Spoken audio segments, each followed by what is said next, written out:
Hello, Robs. We're back with more books. More books, even though, despite the fact that I bought 45 on Sunday, Monday and Tuesday bring about just as many books. Let's go on with this motherfucker. Prophecy, a story of unrelenting terror by the author of The Omen, David Seltzer. I wonder if this is what the book, The Prophecy, with Christopher Walken was based upon, but I don't know.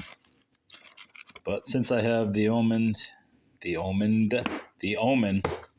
I might as well have this one. Plus, it seems to be worth about $8 to $10 on eBay. And I know I always vow not to pick these stickers off. I always do it. This one may come off easier.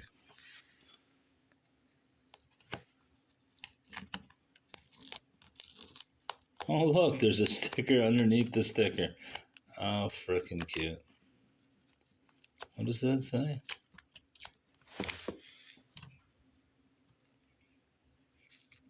What? Looks German.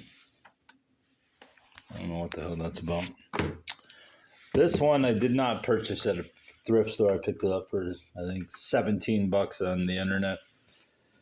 I was looking up, what the fuck is this? How does focus? There we go. I looked up a poem for the book Trousered Apes, the poem Signpost, and I realized I no longer had a copy of this book, and I don't know what the hell happened to it. I think I probably sold it in my great purge when I needed some money for purposes of me child.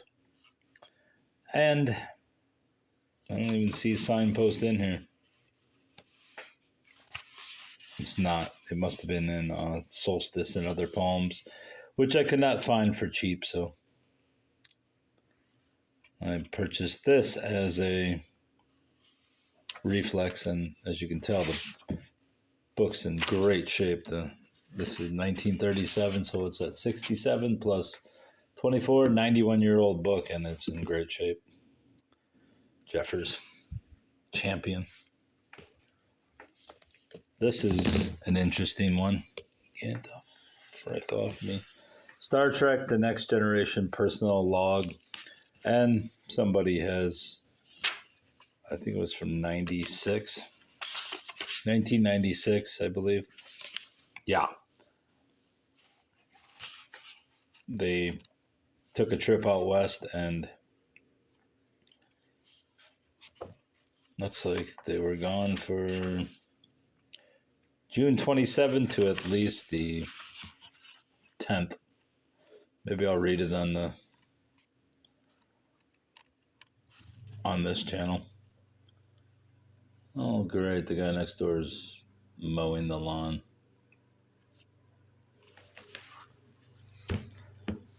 Sounds exciting.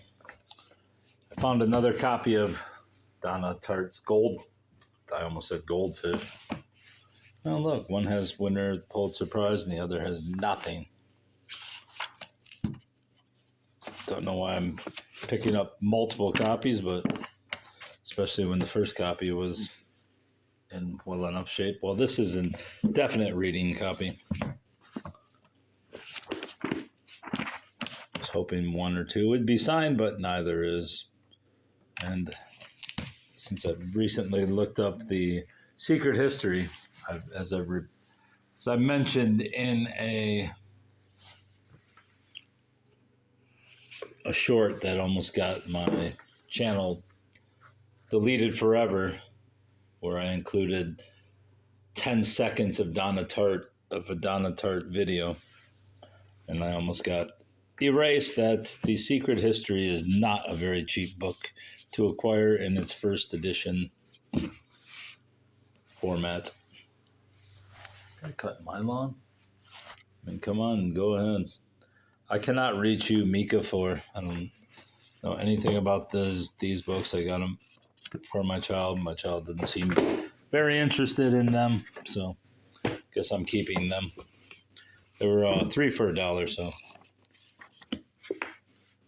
Manner of Death 1 and 2. If I can sell them, I'll sell them. If not, put them in my manga collection for when I finally open the damn store. It seems crazy to think. I will. The Moon is a Harsh Mistress by Robert Heinlein. A. Heinlein. This is actually a first edition and would be worth a lot of money, but as you can see, it's not in great condition. I'm not sure what impression it is. Let's say third impression.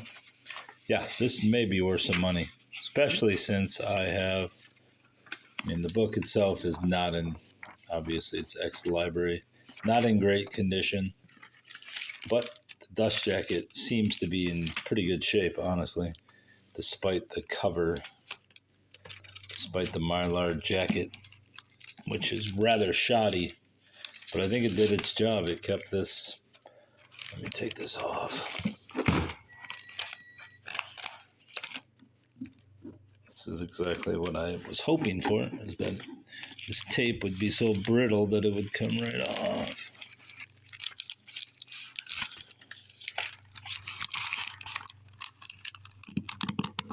Oh, Lord. As I said, the Mylar is coming off here and going right in the trash, so let's see if I can't lift this piece of garbage off. See, this is the fun of going to thrift stores. You find treasures such as this. Hopefully, with that piece of garbage off there, this will pop right off. No, not so lucky. Hey, we're going to put a piece of fabric on here so it never comes off. But anyway, it looks 100 times better now. First edition, third impression, dust jacket in rather decent shape. And as I've said, this book goes for a couple $100. Obviously, this copy isn't going to, but I mean, if I can get $50 for it after paying $1, I will gladly accept it. Especially since I don't care about science fiction.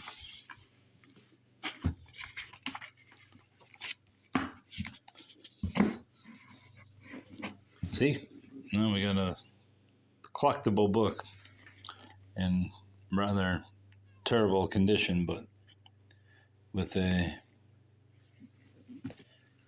semi-decent dust jacket. Anne Rice writing as A.N. Roquelaure. Beauty's Punishment. This is the second version, or the second book in the trilogy. Actually, I think there was an additional one added near the end of her life. So, yeah. I have multiple series and copies of those books.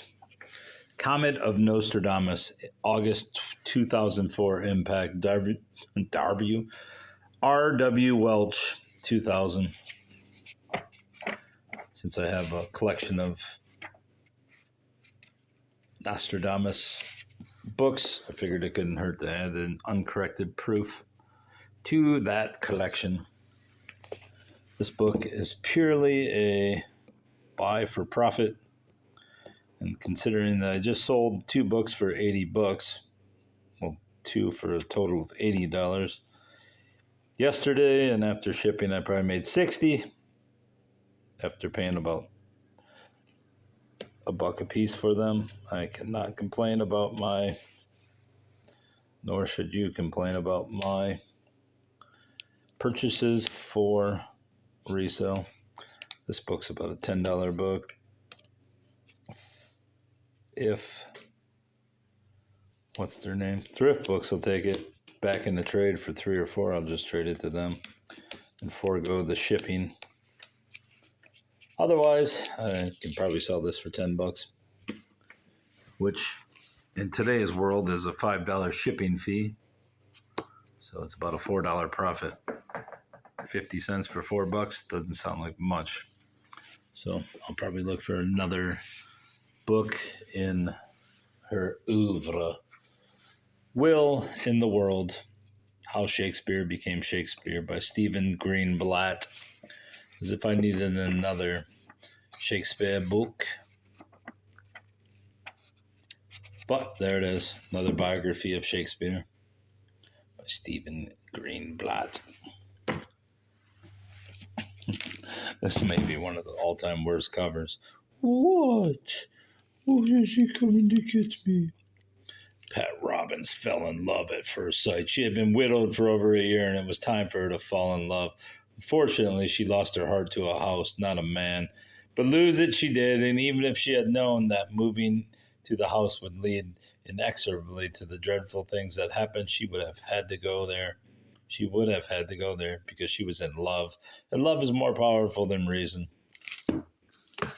Don't remember where I even... No, I bought this at a Salvation Army store. The Walker and Shadows.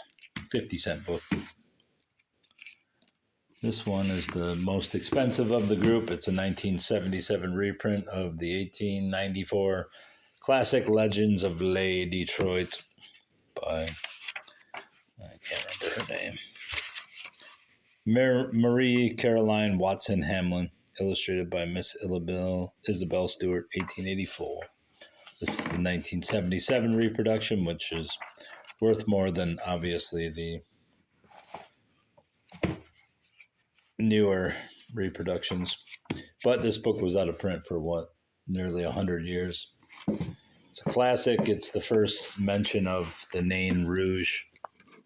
And not the first, maybe it is. The first mention of the Nain Rouge in Detroit lore, who was a little red dwarf who supposedly appeared during wartime and anytime there was a calamity, i.e. the riots in Detroit, storms, anything that happened, he supposedly appeared before those calamities.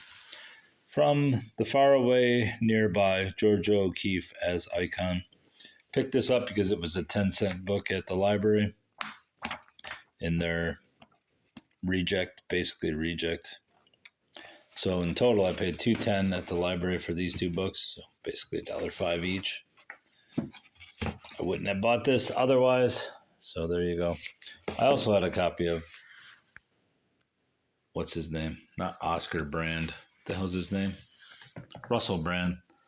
His Wookie, or whatever it's called. But I put it back because I do have a limit to what I will buy, even if I want to buy it. I like Russell Brand, but do I really need a Wookie by him? No. That's all, bros. Goodbye. Till later in this evening when I bring out another wad of books. Goodbye, bros. Goodbye.